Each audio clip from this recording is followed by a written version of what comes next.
Wow, this is a great audience. Before I begin, let's get a selfie. Okay, everybody smile. Awesome. Let's get one of you guys. Okay, wait, hold on. Can you guys all scoot over just a little?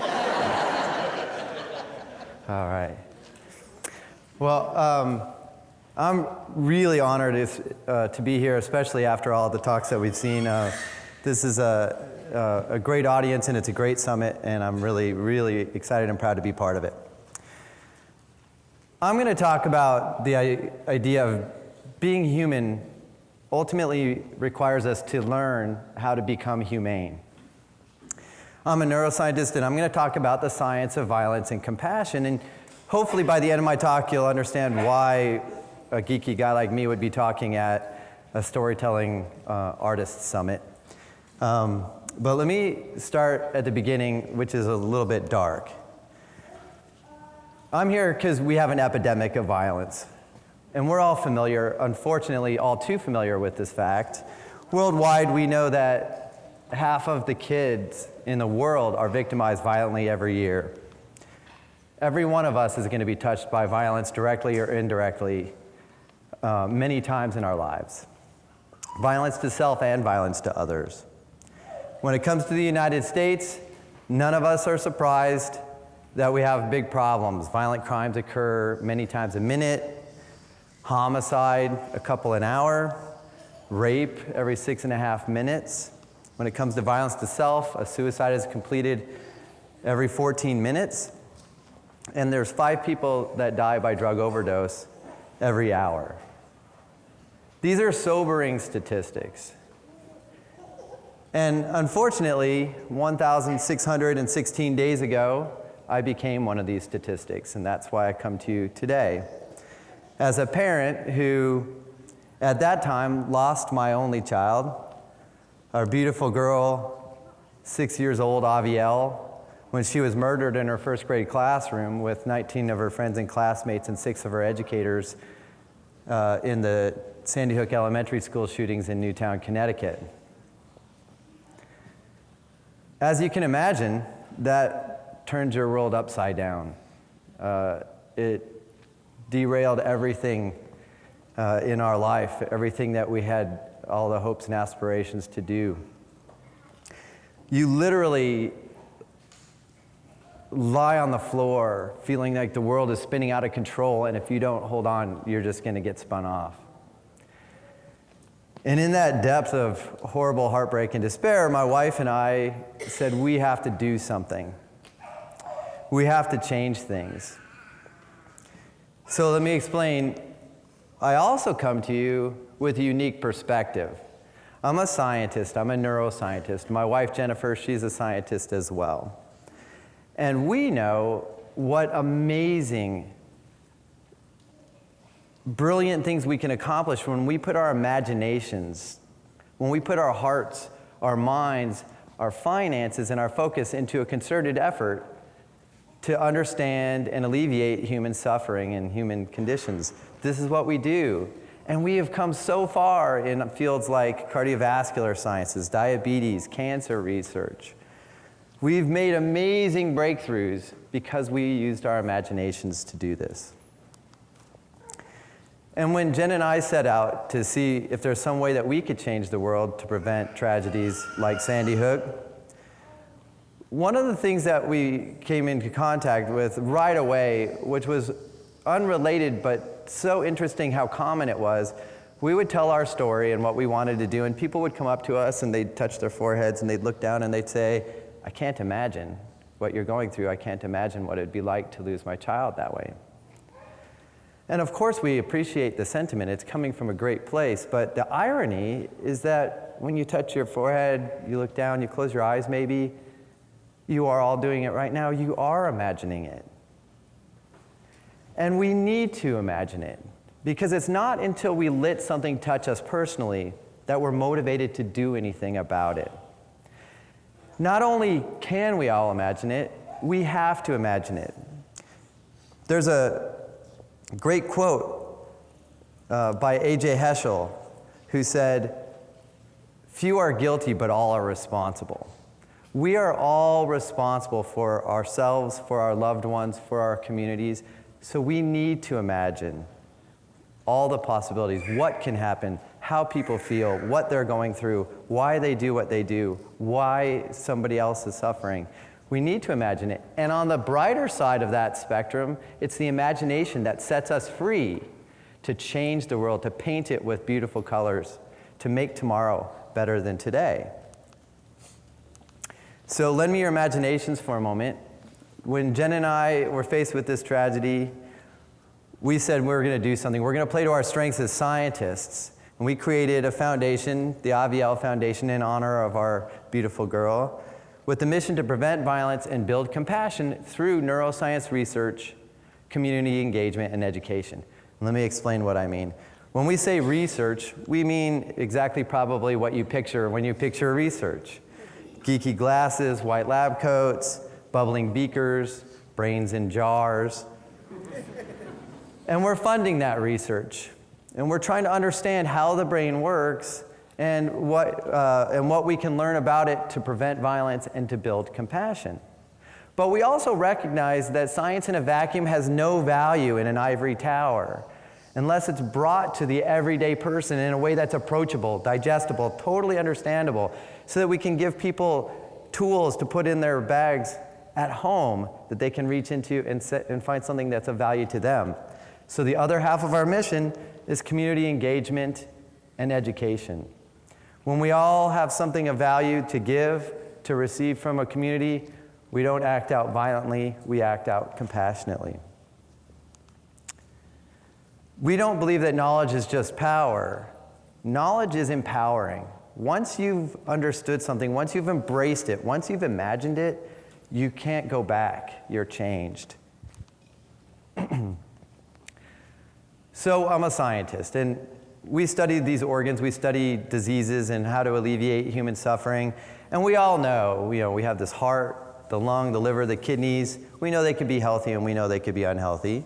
And we all know that we got this brain up here in the box that regulates these organs. But people are surprised when they find out that the brain and brain science is the least explored of all of our sciences, bar none. We know more about subatomic particle structures. We know more about the surface of Mars than we do about what's between our ears here. And as one of our 15-year-old interns put it so eloquently, she said, "Considering this is the organ we use to consider, it's ironic how little we know about it." And because of the mysterious and invisible nature of the brain and how it works, we begin to put it up on a pedestal and think of it as a separate entity entirely. We think of ourselves oftentimes in a dualistic fashion. Here's my meat on top of my feet, but where am I? I'm out here somewhere else. But that's not the case. There's no strings attached. There's no unfortunate magic that we understand. We know that the brain is the source of our memories, our feelings, and our behaviors. So what can we do to make sure that it's healthy and that our behaviors are healthy as well? Right now in this day and age, we live in this invisible world of mental. It comes with a lot of labels, stigma, fear, trepidation, and shame that leads to discrimination. So that people don't want to get help. It's a huge barrier. They don't want to get help for themselves. It's a big shame. What other disease are you labeled your disease? You are schizophrenic. You are bipolar. You are depressed. Your child is fill in the blank. I guarantee if you label a child as hyperactive, they're going to be hyperactive. It's a self-fulfilling prophecy. You wouldn't go into the doctor with a bone sticking out of your skin and shoot, say, "I got it, you're a broken bone. You're a rhinovirus and you're colon cancer." That'd be ridiculous, but that is what we do. We need to move away from that. What we need to do is make the invisible world of mental a visible and tangible world of brain health. We need to make these discoveries. To understand, your child has too much dopamine in his right cingulate cortex, which is a fancy pants way of saying, this totally explains his impulse control problems at school. Here's what we can do to fix it. There's no character flaw. It's not a broken child. It's just science. It's not science fiction. We need to give people bridges between the chemistry and the behavioral sciences. Dopamine, impulse control. a bridge built, totally tangible and understandable. This gives people hope, and then they can recognize that it's chemistry and not character. We need to think of it in a medical fashion, particularly all our behaviors that are aggressive or violent, so that we could prevent, intervene, and cure them instead of fear them. Right now, we react to violence. We don't think about preventing it or intervening it. We spend 1/3 of our federal budget, hundreds of billions of dollars, in reaction to violence, and we don't spend anything to understand and prevent it. We need to change our braintality. We need to take mental out of our lexicon and recognize it's just another organ. Like the heart, the lung, the liver, the kidneys, it can be healthy and it can be unhealthy. I invite all of you to give me your imaginations, and when you leave this building, try it. Try taking the word mental out and call it what it is. It's brain health. There's no shame, there's no fear necessary. It's just another organ. But what can we do today if this is uncharted territory and we don't know what those bridges are yet? Is there anything we can do? There is. We know scientifically well-established risk factors that if they go into this black box, the likely result is aggressive and violent behavior. And we know there's a lot of protective factors in our environment that when they go into this black box, the result is the opposite of violence, whatever we want to call it: compassion, connection, kindness, resilience. We just need to make these discoveries, and we need to understand how to engender these protective factors and eliminate the risk factors. And we know that once we establish these and we build these practices and behaviors into our environment, there's great hope because our brains are plastic our whole lifetimes. Neuroplasticity refers to the ability of your brain to adapt and change in response to your experiences. It occurs on a molecular level at the little connections between our brain cells, the neurons, called synapses. It occurs on a cellular level, contrary to what I was taught when I was in school, where they said, you're born with all the brain cells you're ever going to have, so it just goes downhill from there. It turns out that's not the case. We're all building new cells every day, right now. Some of us more than others. And it occurs on a whole regional basis, just like a muscle. You use it or lose it. The parts of your brain that you use a lot are strengthened and reinforced, get lots of nutrients and clear the waste more effectively. The parts you don't use don't go away, they just get repurposed. When we're born, we have amazing machines here in our heads. We have between 60 and 100 billion neurons. That's almost one neuron for every star we see in our galaxy. And each and every one of those cells communicates at birth with about 2,500 other cells, which in turn communicate with another 2,500 cells. An amazingly elaborate network of communication going on at birth. When you reach the age of about 3, that explodes. That communication goes up to every cell talking to almost 15,000 other cells talking to another 15,000. Mind-blowing communication. And as you finish adolescence, which is not magically at 18, for women it's about 21 to 23 years old. For men, you could argue it never ends. It begins to prune away, and this gives you your unique character, your personality. It's not that you're getting dumber, it's just you becoming you. But where do we want to focus in terms of engendering these protective factors and eliminating the risk factors? We want to start young, because it's hard to unlearn habits and behaviors. There's a great quote from the ex-slave Frederick Douglass, who said, "It's easier to build strong children than to repair broken adults." Why is it that our brains are made to accommodate and change so dramatically in response to experiences with others? If you look at the human brain, it's not specialized because it's bigger. It's specialized because we've developed a specialized part of the brain called the neocortex. And the neocortex to brain volume among all the species of animals on Earth correlates with one thing very profoundly, and that's the size of group that we live in. In other words, we've evolved very specialized brains because we live in large groups, or we live in large groups because of our specialized brains. Regardless, we've evolved specifically to live in a community setting. And when it comes to evolution, we don't play by the same rules the other animals are stuck playing. All the other animals have to adapt genetically over a long period of time to fit their environment. If these finches in the top left, Darwin's finches are as a good example, they live in an environment where to survive, they have to crack seeds and tough nuts. So the ones that were randomly gifted with a bigger beak survived and the other ones died off.